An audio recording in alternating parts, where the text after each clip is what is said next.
Hey, welcome again to Drone News Now. Welcome to Drone U HQ. We have your all-encompassing news from Karen's taking down Amazon delivery in Texas to overarching drone legislation that has no legal validation whatsoever coming out of Texas and Connecticut. A man shot a police drone in San Francisco, and we've got more drone leaks than we know what to do with. Let's get started. In our first and happy story, it's the biggest leak of the year. The DJI Mini 5 Pro has been leaked again on X, formerly Twitter, showcasing that this drone has LiDAR. But we're now learning that DJI is combining LiDAR with its obstacle avoidance sensors to create a myriad of obstacle avoidance to make flying around thin, tiny objects even easier and easier.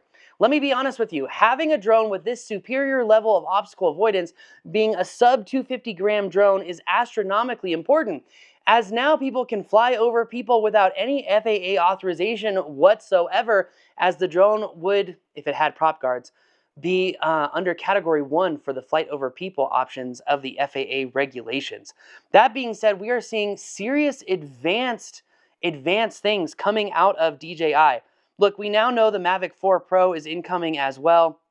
It's going to be interesting to see if that drone is going to have an attitude mode or if that's going to be still only allowed for the advanced pilots with the Inspire 3. But new leaks on the Mavic 4 Pro showcase that the gimbal is now rotating 180 degrees on a roll factor.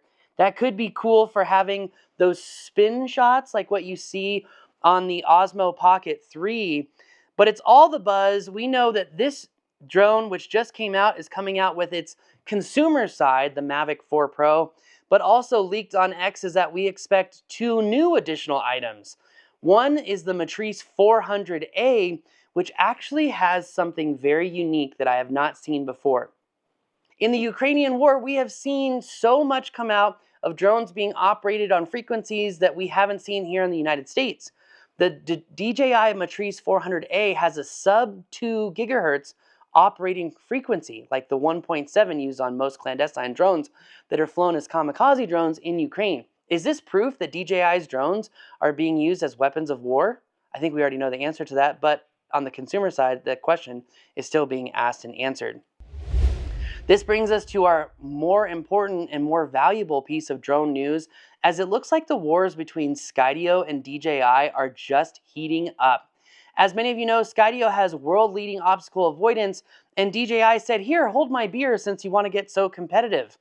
What they're doing is they're actually launching a new module that will plug into the Matrice 4 Enterprise or the Matrice 4 Delta. And this is actually a new obstacle avoidance sensor that's using millimeter wave radar, solid-state LiDAR, and then combining it with the visual obstacle avoidance. Holy cow. They're making all three work together. This is a huge leap in obstacle avoidance because if it's executed well, it could leave Skydio, known for its autonomous flight, scrambling to keep up. I can't lie. I can't wait to test this out because this is going to have obstacle avoidance work at night for free, unlike Skydio, but it's also going to see very thin objects, which Skydio's obstacle avoidance sometimes fails to see as well, which is honestly just one of those limitations with stereoscopic sensors. So holy cow, the drone wars are heating up in March.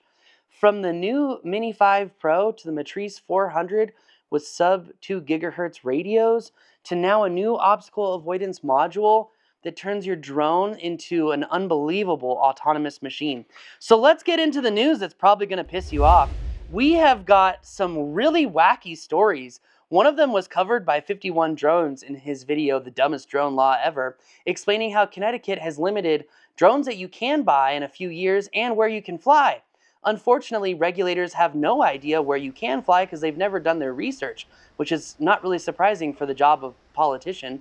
That being said, there are existing laws, things like the Commerce Clause, which gave FAA the outright and exclusive authority of regulating the airspace, as Russ from 51 Drones so eloquently showed. Hey, state regulators, if my drone is on the ground, you can do things to say where you can and cannot take off, but as soon as I'm in the air, well, that's where your regulatory prowess ends. It's funny because there's the FAA memorandum showcasing two states and leaders exactly what they can and can't do with airspace. So while Connecticut is putting out the dumbest drone laws, Texas is saying hold my beer, as they are now allowing residents to shoot drones out of the sky. This proposed bill would allow property owners to, yes, shoot drones out of their land or out of the sky over their land. Unfortunately, they fail to understand that there's an existing federal law which supersedes state laws. It's called 18 U.S.C. 32, and what it means is that it's a federal crime to shoot, destroy, or disable an aircraft. And since drones over a decade ago were defined as aircraft, that would be a direct violation of federal law, sending you to federal prison. Now, since drones are classified as aircraft and you can't shoot them down according to federal law, this particular new bill would set up a Supreme Court case that would prove what has been put on paper for decades, that you can't shoot at things in the sky. As we know from the New Jersey drone story, people are very good at identifying things that are in the sky, meaning that the chances of someone shooting at an airliner are now quite high. Last week we reported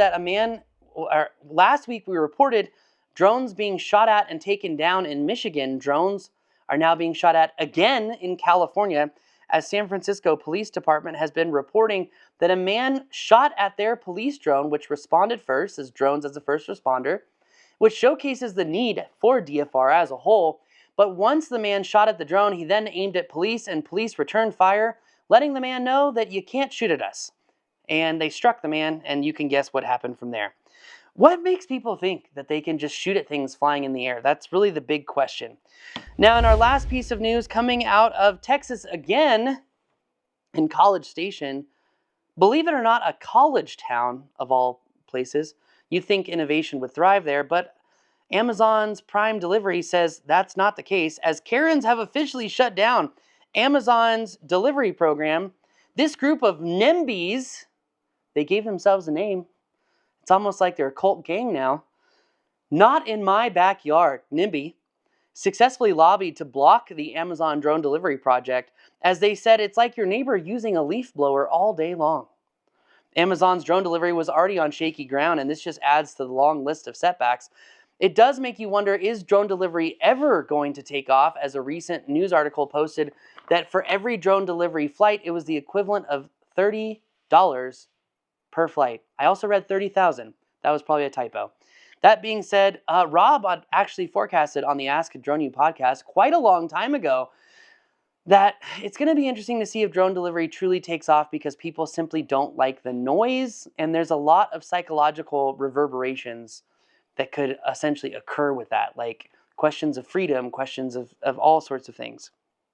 So while some people see autonomous delivery as the futures, others fight it tooth and nail. It's really interesting to see that some of the biggest roadblocks to this might not be technological at all. Meanwhile, Zipline has had millions of flights in Africa. On that bombshell about who's actually innovating in aviation, thank you again for joining us here at Drone U HQ for another episode of Drone News Now. Special condolences go out to our friend Romeo Dersher. We've known him since about 2012. Very nice guy. Probably, if anything, I think we can all learn from Romeo to treat each other nicely, collaborate, and see our differences as an opportunity to make new connections. To you, sir, thank you. You're an absolute sweetheart, and the drone industry lost a true gentleman. For all of us here at Drone U HQ, that's going to do it for us today. We'll see you next time.